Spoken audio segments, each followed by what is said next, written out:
Good morning from Iowa. It's a beautiful November day, making my way home from Seminole, Texas, after a beautiful visit to that town for a LifeWave event. Just wanted to let you know that on this Thursday's episode of Things That Matter, particularly the Farm to Market segment, I think we're going to have a very good conversation, and some of that will stem around the recent announcement from Claudia Sheinbaum, who is the new president of Mexico. That name sure doesn't sound very Mexican, does it? But she's very concerned about President Donald Trump's recent announcement that he's going to impose a 25% duty on incoming product from Mexico. You know, in a moment like that, you got to stop and wonder, what is Trump up to? Let's not forget, he is the author of the book, best-selling book, The Art of the Deal. And there's something about Donald Trump that strikes me as most unique, not only as a president, but as a businessman. I think he knows how to negotiate. And the indication here is, as he said, he wants to stop the flow of illegal immigrants and drugs into America.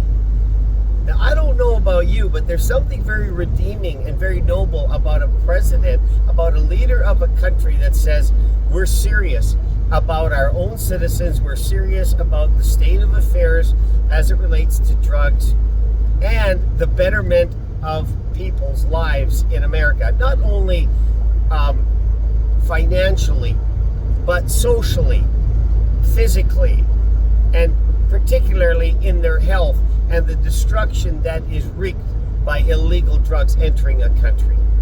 There's something very noble about that. And I think, if I were to guess, and I'm only guessing along with you because we all get our news from the same sources, I think Donald Trump is saying, if you don't take me serious about what I intend to do, about what I view as a serious threat to our country, let me get your attention. I'll tell you one thing, he certainly got her attention. And he's got the attention of Canadians, as we recently heard Doug Ford, the Premier of Ontario, is very concerned, again, about Donald Trump's threats to Canadian imports.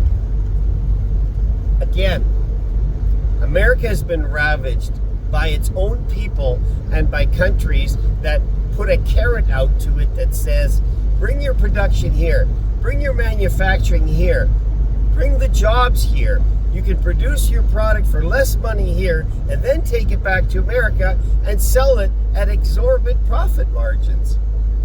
Donald Trump's a businessman. I respect that the most about him. He understands how vital it is that if you want to do business in America, you better be benefiting this country. You better be putting something back.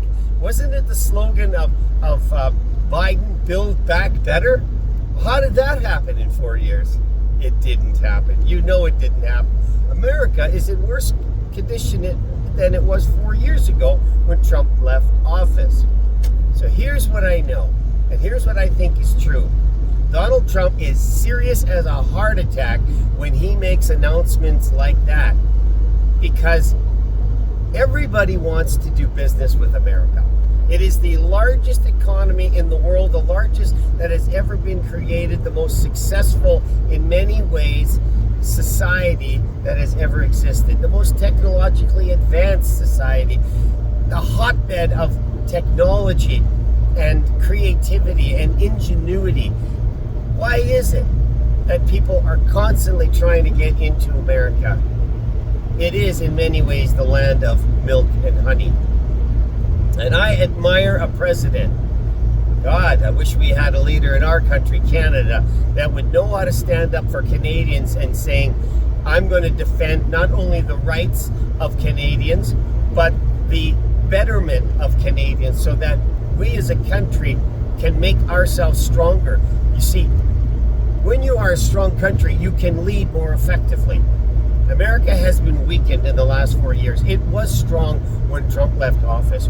It's going to likely be strong again with the kind of people that he's bringing into his administration.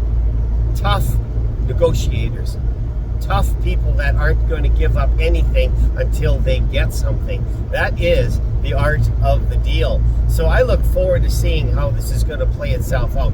But already Mexico is committed to reducing the number of illegal caravans that are hitting the American border from countries like Guatemala and Honduras. They have been traveling through Mexico unchecked, and they arrive at the American border. And we know the border policy of the past administration was weak. But on day one, Trump has already announced a national emergency, which allows him to deploy U.S. military to the border. And that's the crisis that he's declaring. There is a border crisis. And you will see American soldiers at the Mexico-U.S. border. If that isn't a serious indication of what he intends to do, then they're simply not paying attention. And when it comes to these tariffs, I think Donald Trump is laying down a hard line and saying, take me serious. We're going to do what's right for America, even if we have to shut your products out. Because let's face it, America in many ways is self-sufficient. Why is it that everybody wants to do business with America? It's because in many ways it is self-sufficient. It's one of the most unique countries as I've explored it in the years of being a truck driver.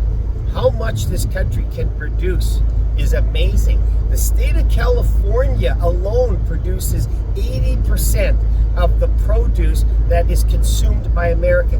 80% out of one state. That is an amazing fact. And I know this firsthand because I haul produce from California. The point here is, I love this style of leadership. This kind of leadership that says, I'm serious, and if you don't think I'm serious, take a look at this. I'll tell you, join me this Thursday, as we do every Thursday at the 6:30 mark. We lead off our Things That Matter podcast with a segment called Farm to Market. Harry Siemens, the veteran ag reporter, always joins me. And this week we have a special guest, Cam Dahl, who's the general manager representing over 600 pork producers in Manitoba. And we're going to get a chance to query him on an article that he wrote a few weeks ago about doing business with Donald Trump and what it is required. Because unless we get somebody serious at the table who can negotiate effectively on behalf of Canadians and the businesses that are affected, we're in some serious trouble. 6:30 Manitoba time, Things That Matter. We are live on YouTube. I will post the link here that'll get you to our YouTube channel, and I hope to see you there. After that 30 minutes, we lead into a segment called Age Reversing Health. I have a 38-year health coach in the industry, Judy Friesen, who's always with me on the show, unless she's traveling the world. And we will be talking again about natural health solutions in an environment that is toxic. The air and the water that we breathe and the food we eat. And last week we discussed the Trump administration's appointment of Robert F. Kennedy Jr., who is a very larger-than-life character, much like Donald Trump, who is set on revamping the FDA, which controls all of our food and drug issues in the United States. And we're going to see how that leadership is possibly going to affect us in Canada. We talked about that last week. And of course, in our third segment, which finishes off our 90-minute podcast, is going to be caring for kids. And we talk about the issues that affect how we can raise our kids and nurture them in a healthy, spiritually in tune environment where they become the people that we intend to have, the kind of children that we want to see grow up and make a valuable contribution to our society. So once again, this Thursday, 6:30 Manitoba time, we'll see you on Things That Matter. As always, God bless, and I'll be home tonight in Winkler.